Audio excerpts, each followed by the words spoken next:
Namaskar, dosto. As we mentioned in our last discussion, every object and body in this universe undergoes 6 fundamental changes. In the scriptures, this is called Shadbhav Vikara, or the 6 modifications of being. These 6 stages are: number 1, Jayate, meaning to be born; number 2, Asti, to come into existence; number 3, Parinamate, to change or transform; number 4, Vardhate, to grow or increase; number 5, Apakshiyate, to decrease or decay; and number 6, Vinashyati, to be destroyed or die. And at the very end of all these comes the 7th stage, Vishram, or rest.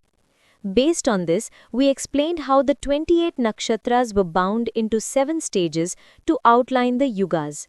Today, continuing this series, we will learn how the 7 days of the week were named and how our ancestors utilized their wisdom to make this knowledge useful for the common man's daily life.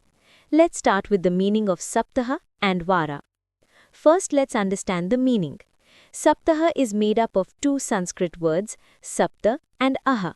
Sapta means 7, or the nature of flowing, like the sun, and Aha means man, day-night, or performing actions. Meanwhile, Vara, which is actually a corruption of the correct pronunciation, Vasara, simply means a specific day of the week or time.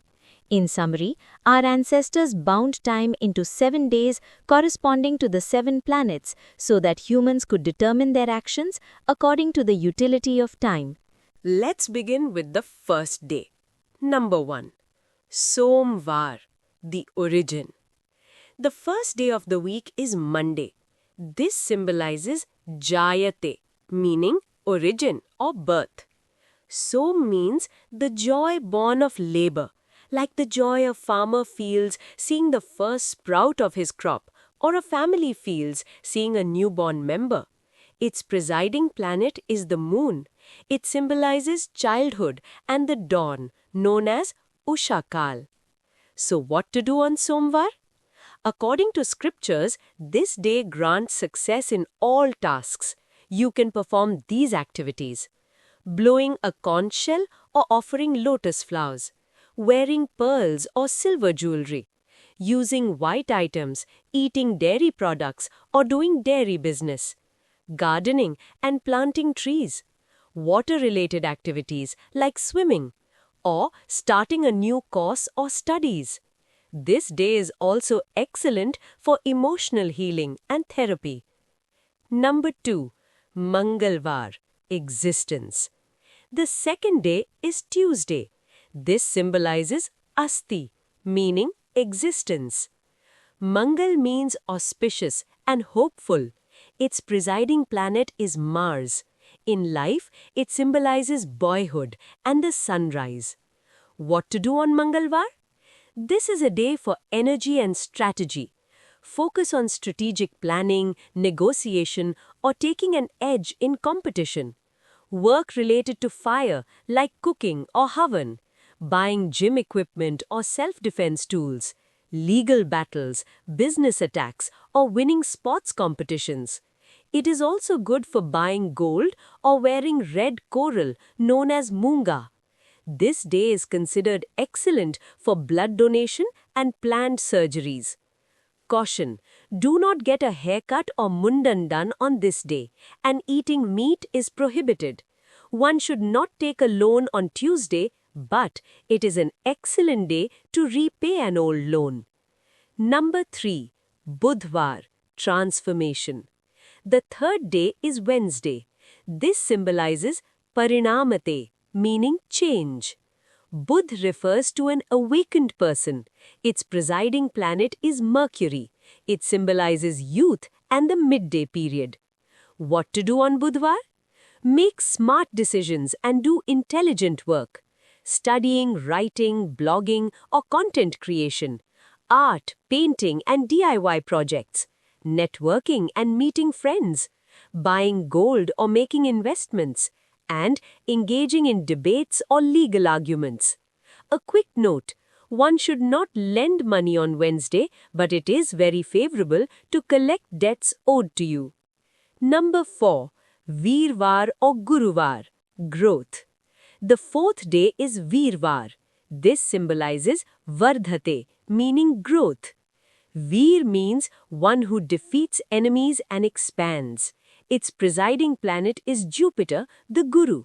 It symbolizes maturity and the late afternoon. What to do on Veervar? Worship, visiting temples and religious rituals. Starting a new skill known as Vidyarambh. Wedding or engagement-related tasks. Buying gold jewelry or wearing yellow clothes. Starting a long journey or buying a new vehicle. And starting medical treatments or Ayurvedic medicine. Number 5. Shukravar, decline. The fifth day is Shukravar. This symbolizes apaksheyate, meaning aging. The word Shukra comes from the root shuch, which can mean to worry, but also signifies brightness. Its presiding planet is Venus. It symbolizes the evening time. What to do on Shukravar? Even though it symbolizes aging, it is excellent for worldly pleasures. Music, singing, and arts, especially for women. Buying or upgrading luxury furniture.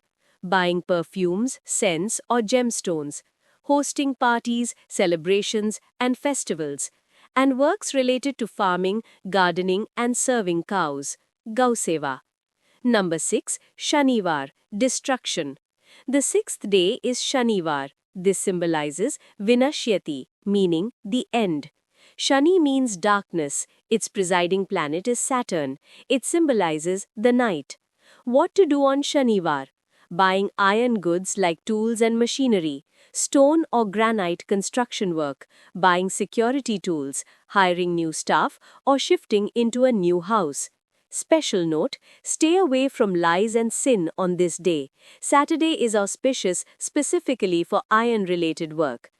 Number 7. Ravivar, rest. And finally, the seventh day, Sunday. This is the day of Vishram. Ravi refers to the flow of life force. It represents meditation. Its presiding planet is the sun. This is the time known as Brahma Muhurt. It is the state where the living being gathers energy to start the next cycle. What to do on Ravivar? Taking an oath or assuming a new office responsibility, festivals and celebrations, joining a new job, performing havan or chanting mantras, buying copper, wool or wood-related items, and making medicines. Conclusion and a practical example. So friends, this was the science behind the naming of the week. Now the most important part. Just as we discussed the nakshatras in the previous video and the days today, you can combine these two to calculate a Shubh Muhurt or auspicious time for yourself. For example, suppose someone wants to move houses. The auspicious nakshatras for moving houses are Magha, Anuradha, Dhanishtha and Kritika. And let's say the auspicious day is Wednesday. So, you just have to check which of these nakshatras falls on a Wednesday. In this year, 2026, this rare combination for moving houses occurs on these specific dates: September 30th, October 7th, October 14th, and October 21st. So you see how accurate our ancestors' science was.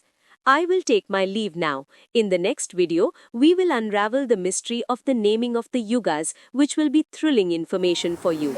Until then, Namaskar.